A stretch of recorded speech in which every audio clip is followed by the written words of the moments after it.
aku kalau bapakku jawab nanti kalau tanya. Ada tugas. Jadi ceritanya kita sering diskusi waktu itu.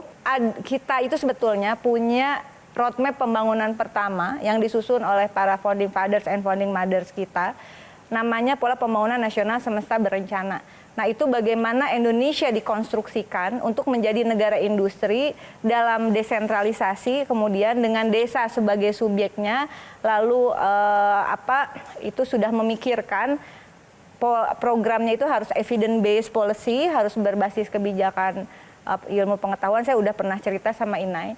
Dan penyusunnya adalah 513 anggota MPR pertama, begitu, dibantu 600 pakar. Draft pertamanya ternyata arsip yang saya miliki, saya kebetulan duta arsip, itu disusun oleh waktu itu Menteri Industri dan Perdagangan Republik Indonesia, namanya Dr. Sumitro Joyo Hadikusumo. Lalu itu tahun 1951 dilanjutkan disusun kemudian oleh tadi anggota MPR dan 600 pakar. Ternyata anggota MPR-nya itu salah satunya adalah ibunya Gus Dur. Bisa lihat. Kenal? Hah? Oh itu kenal saya. Tapi emang Gus Durnya enggak ya? Kenal sama nenek tapi nggak kenal sama bapak. Nggak pernah pulang soalnya. Ya, jadi kemudian, nah kebetulan kakek saya juga anggota MPR pertama, tapi dia ada di komisi yang berbeda. Ada 513 orang itu kemudian menyusun sesuatu yang sangat mendasar.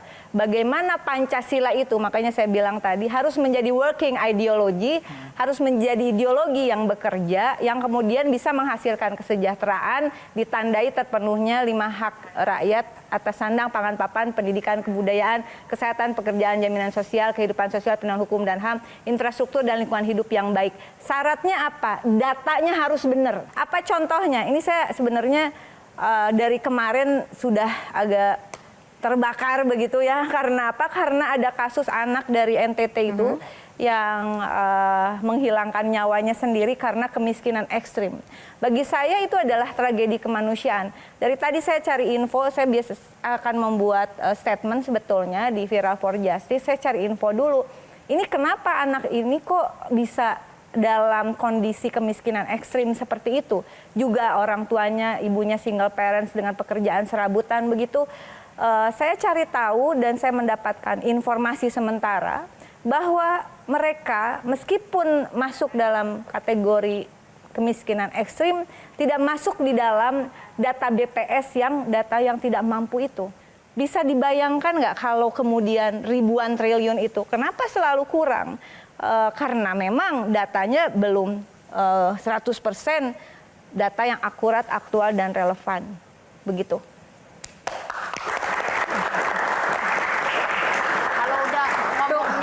Gini, saya percaya bahwa Kak Oneng ini memang jadi anggota dewan karena prestasi sendiri, bukan karena jalur dari Bang Bajuri ya.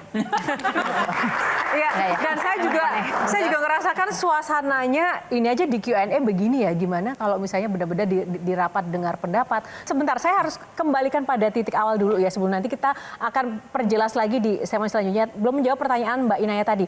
Kalau ngefans sama Gus Dur, kenapa pindah partai? Jadi waktu itu Gus Dur sakit ya Neng ya.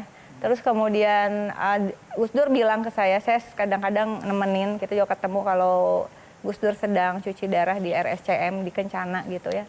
Terus bilang saya, gimana kamu jangan berhenti dari politik. Terus gimana? Kamu ikut Ibu Megawati gitu.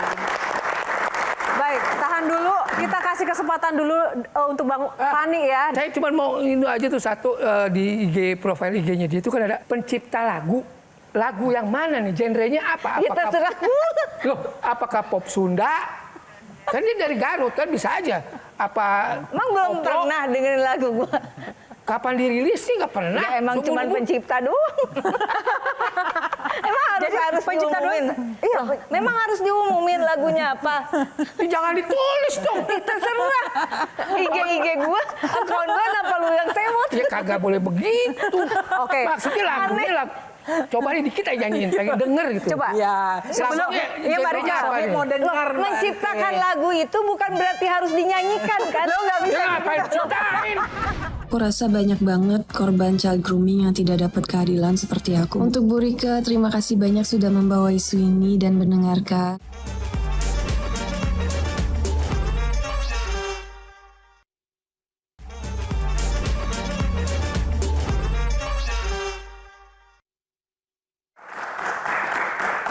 Kembali di Q&A. Nah, sebelum kita lanjutkan bersama Mbak Rika Diah Pitoloka dan juga para panelis kita sebagai janji bersama tadi sebagai wakil rakyat harus mewakili rakyat untuk kemudian menyuarakan sebaik 2 bait lagu yang telah diciptakan sebagai bentuk pertanggungjawaban dari statement profil di Instagramnya. Apa lagunya dan bagaimana? Silakan senandungnya Mbak Rika.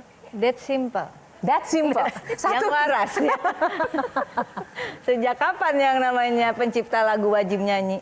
Kenapa sih nggak mau bagi-bagi lagunya? Jangan Mbak, nanti Kenapa? Raisa minder. Oh, Beneran. oke. Kalau gitu Bang Fani, Nah, lanjut dulu. kira-kira sekarang nih udah jadi anggota dewan berapa periode? 4 ya?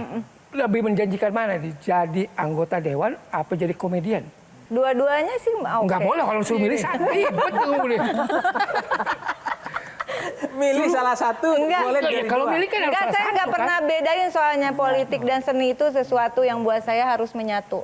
Karena politik itu adalah kerja untuk orang banyak gitu.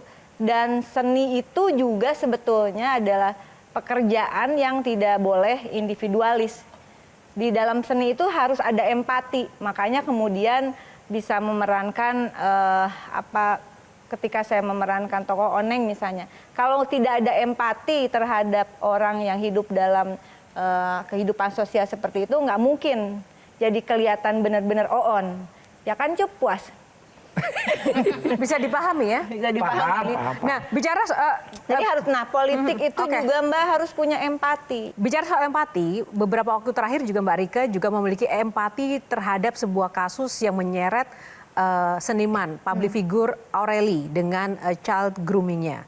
Kenapa Mbak Rika fokus dengan case itu dan apa sih yang sebenarnya ingin disampaikan kepada Aureli? Child grooming adalah bagian salah satu model kekerasan seksual begitu, karena ujungnya biasanya dieksploitasi secara ekonomi maupun secara seksual begitu.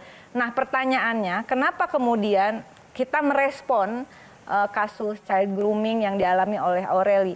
Karena menurut saya ini momentum untuk semua orang berani bersuara. Karena kadang seringkali bahkan tidak berani bersuara, apalagi ketika berhadapan dengan pelaku yang memiliki status sosial lebih tinggi, orang kaya, pejabat, dan seterusnya begitu. Nah, adanya Aureli ini menurut saya itu harus membuka sesuatu yang penting juga.